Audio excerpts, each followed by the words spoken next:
Today, we will explore the features of GST SOP Partner Portal. GST SOP Partner Portal open होने के बाद आपको active clients पे चले जाना है। यहाँ पर आपको एक्टिव क्लाइंट्स का लिस्ट शो होगा। फिर आप किसी स्पेसिफिक क्लाइंट को सर्च करके भी फाइंड कर सकते हैं। उसके बाद दिखाए हुए व्यू ऑप्शन पे क्लिक करके आप इस क्लाइंट के पोर्टल में एंटर कर सकते हैं और आप यहाँ से क्लाइंट का सब कुछ एक्सेस कर सकते हैं, जैसे कि आइटम क्रिएट करना, ट्रांसपोर्टर ऐड करना, कस्टमर ऐड करना और सेल्स इनवॉइस जनरेट करने से लेके सब कुछ। तो चलिए देखते हैं आइटम कैसे क्रिएट करते हैं। ऐड न्यू पे क्लिक करके पहले HSN कोड टाइप कर लेना होगा। इसके बाद कुछ डिटेल्स ऑटो फेच हो जाएगा। देन आपको बाकी फील्ड्स फिल कर लेना है और सेव कर लेना है। आप चाहे तो ट्रांसपोर्टर भी ऐड कर सकते हैं, दिखाए हुए ऐड न्यू पे क्लिक करके। देन रिक्वायर्ड डिटेल्स फिल करने के बाद सेव करने से आपका ट्रांसपोर्टर आईडी ऐड हो जाएगा। अब देखते हैं कस्टमर कैसे ऐड करते हैं। पहले ऐड न्यू पे क्लिक कर लेंगे, फिर GST नंबर टाइप कर लेना है और बाकी डिटेल्स ऑटो फेच हो जाएगा। उसके बाद सेव क्लिक करने से आपका कस्टमर सेव हो जाएगा। अभी देखेंगे कैसे पार्टनर पोर्टल से ही आप क्लाइंट के बिहाफ पे इनवॉइस जनरेट कर सकते हैं।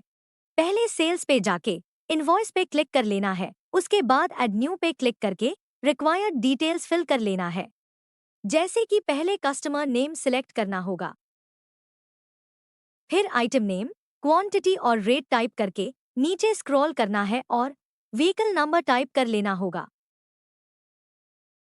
उसके बाद नीचे इस ऑप्शन को यस करके सेव करने से आपका इनवॉइस, ई वे बिल और ई इनवॉइस सब कुछ एक साथ जनरेट हो जाएगा।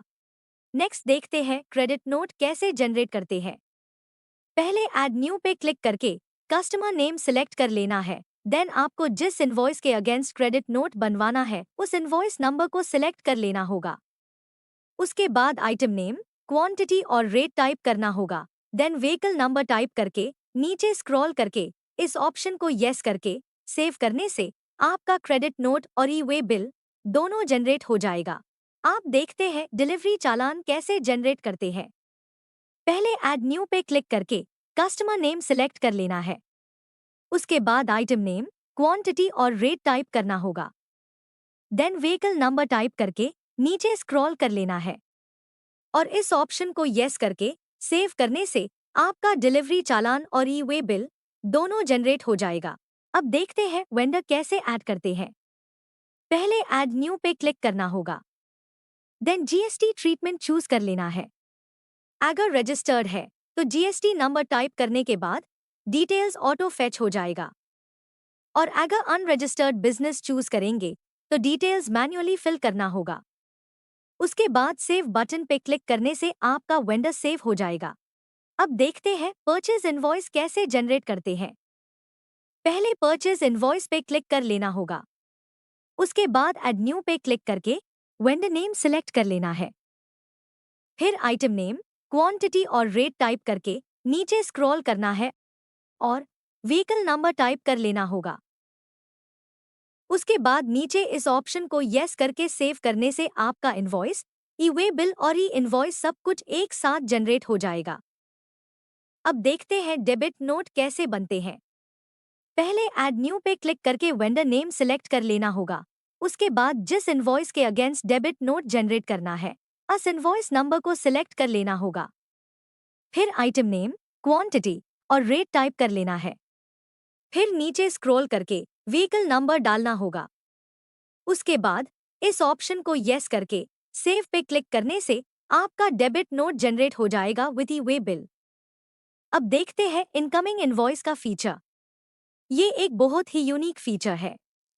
सपोज दो क्लाइंट्स हैं, क्लाइंट ए और क्लाइंट बी। अगर दोनों ही क्लाइंट्स सेम सॉफ्टवेयर यूज करते हैं, मतलब कि GST सॉप, तो अगर क्लाइंट ए ने कोई सेल इनवॉइस जनरेट किया है क्लाइंट बी के अगेंस्ट, तो वो इनवॉइस ऑटोमेटिकली क्लाइंट बी का इनकमिंग इनवॉइस में as a purchase invoice fetch हो जाएगा।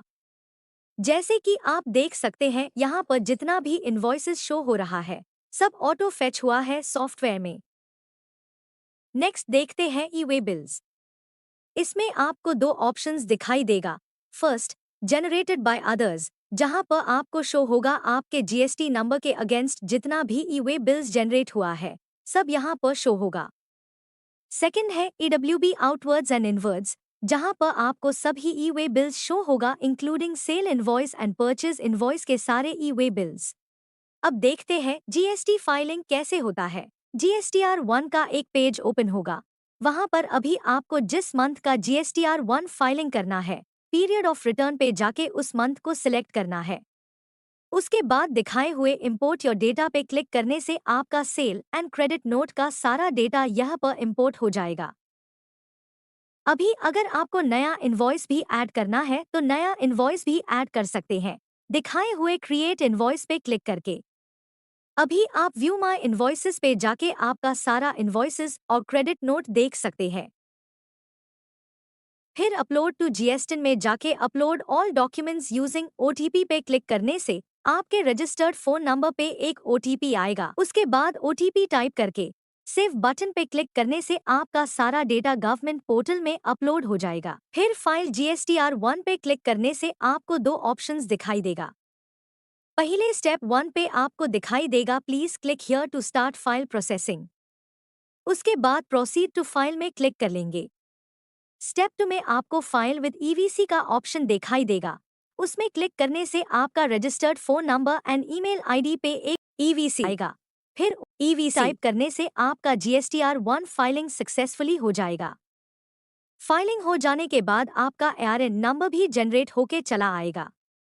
फिर आप दिखाए हुए डाउनलोड ऑप्शन पे क्लिक करके ARN डाउनलोड भी कर सकते हैं। डाउनलोड होने के बाद आपके सामने कुछ ऐसा दिखाई देगा। अब अपलोड आप दो तरह से कर सकते हैं, using GST software and JSON file download करके भी कर सकते हैं। अगर आप JSON फाइल से अपलोड करना चाहते हैं तो आपको नीचे राइट साइड में डाउनलोड JSON फाइल का ऑप्शन दिखाई देगा। उसमें क्लिक करने से JSON फाइल डाउनलोड हो जाएगा। देन आप डायरेक्ट गवर्नमेंट पोर्टल में जाके GSTR1 फाइल कर सकते हैं JSON फाइल अपलोड करके। यहाँ पर आपको और एक ऑप्शन दिखाई देगा रीसेट GST इन डेटा करके। अगर आप कोई डेटा गवर्नमेंट पोर्टल में रीसेट करना चाहते हैं तो रीसेट ऑप्शन में क्लिक करने से आपका सारा डेटा रीसेट हो जाएगा। अब देखते हैं GSTR2A कैसे काम करता है।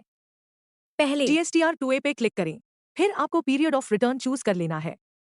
देन आपको दिखाए हुए download supplier data from GST इन पे क्लिक कर लेना है। फिर दिखाए हुए डाउनलोड डेटा पे क्लिक कर लेना है और उसके बाद आपके रजिस्टर्ड ईमेल आईडी और फोन नंबर पे एक ओटीपी आएगा। वो ओटीपी यहाँ पर टाइप कर लेना है। देन डाउनलोड ऑप्शन पे क्लिक करने से आपका सारा इनवॉइसेस फेच हो जाएगा। फिर एक बार डाउनलोड पे क्लिक कर लेंगे और credit notes debit notes select करके डाउनलोड बटन पे क्लिक करने से आपका credit notes debit notes fetch हो जाएगा उस मंथ का। अब देखते हैं GSTR2B। पहले पीरियड ऑफ रिटर्न सिलेक्ट करना है, उसके बाद डाउनलोड सप्लायर डेटा पे क्लिक करने के बाद सारा डेटा यहाँ पर शो होगा। देन नंबर 2 माई परचेज डेटा पे क्लिक कर लेंगे। यहाँ पर आपको आपका परचेज इनवॉइसेस शो होगा जो सॉफ्टवेयर में है। उसके बाद नंबर 3 मैच एंड रिकॉन्साइल पर क्लिक करने से आपको शो होगा आपका परचेज डेटा और सप्लायर का फाइल डेटा। यहाँ पर आपको ऑटोमेटिकली रिकंसाइल्ड हुआ मिलेगा, जहाँ आपको सब कुछ इन डिटेल्स शो होगा, जैसे कि mismatched value, difference in tax से लेकर सब कुछ।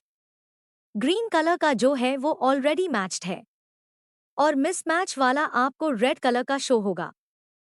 फिर देखते हैं IMS।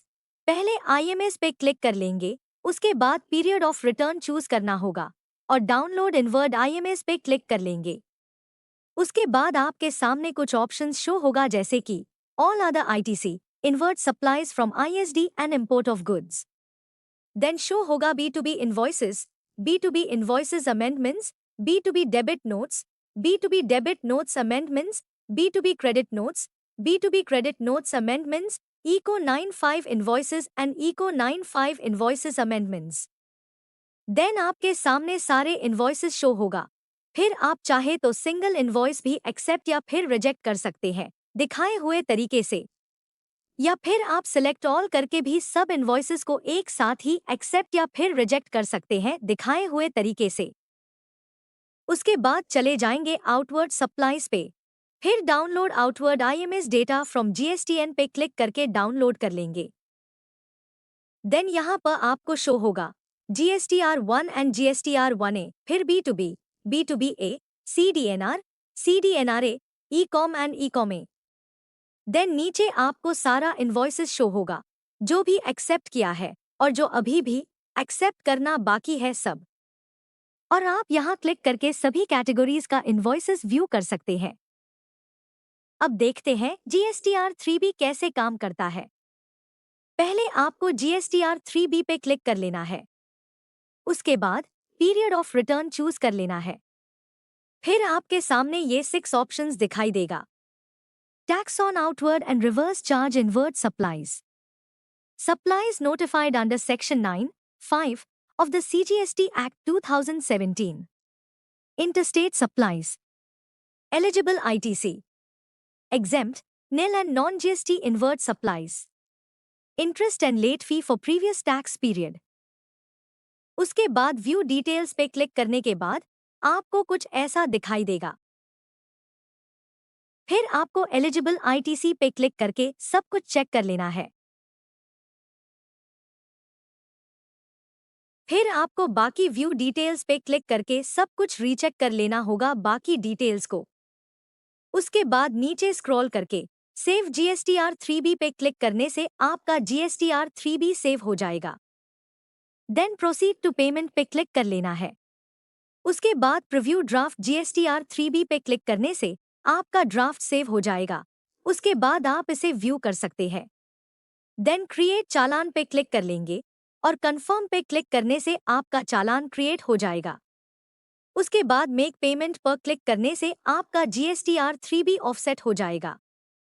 Then proceed to file पे क्लिक करने के बाद इस ऑप्शन को एक्सेप्ट करके ऑथराइज्ड सिग्नेटरी चूज कर लेना है और टैक्स लायबिलिटी ब्रेकअप पे क्लिक कर लेना होगा और दिखाए हुए सेव पे क्लिक कर लेना है।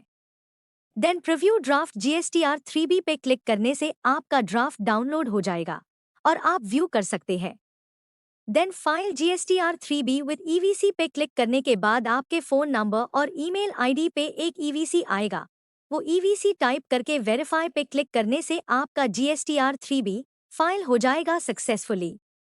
फिर आप डाउनलोड फाइल GSTR3B पे क्लिक करके PDF डाउनलोड कर सकते हैं और व्यू कर सकते हैं। अब देखते हैं कैश एंड बैंक। नया अकाउंट ऐड करने के लिए दिखाए हुए ऐड न्यू पे क्लिक करें।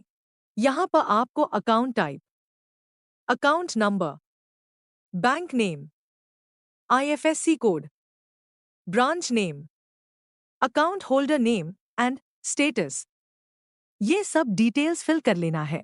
इसके बाद अगर आप इस बैंक अकाउंट डिटेल्स को हर एक इनवॉइस में ऐड करना चाहते हैं तो दिखाए हुए ऑप्शन को यस कर दे।